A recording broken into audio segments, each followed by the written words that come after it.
नीतीश कुमार की पार्टी बजरंग दल पर बैन लगाने के लिए तैयार। जेडीयू सांसद का बड़ा बयान। जेडीयू सांसद कौशलेंद्र कुमार ने कहा कि वो नालंदा में बजरंग दल को बैन कर देंगे। जिले में आपदा विभाग को लेकर जिला स्तरीय एक बैठक बुलाई गई थी। इसी के बाद सांसद ने यह बात कही।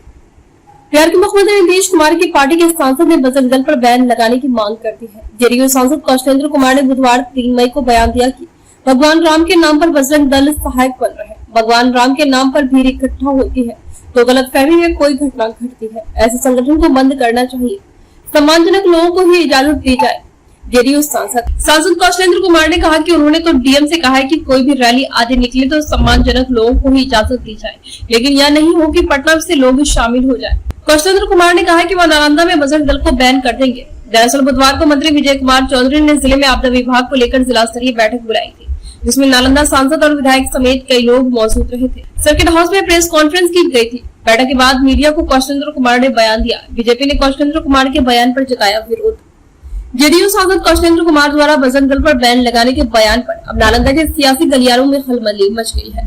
सांसद के बयान पर बीजेपी ने पलटवार किया। बीजेपी नेता कौशलेंद्र कुमार उर्फ छोटू मुखिया ने कहा कि नालंदा के सांसद के द्वारा आपत्तिजनक बयान दिया गया है, जिसका हम लोग विरोध करते हैं। सांसद कौशलेंद्र कुमार बीजेपी और बजरंग दल की बदौलत ही सांसद बनते हैं। वह खुद मुखिया का चुनाव नहीं जीत सकते। आने वाले लोकसभा के चुनाव में सामने आएगा। अब सारे हिंदू लोग सांसद और सांसद के कार्यक्रम का विरोध करेंगे।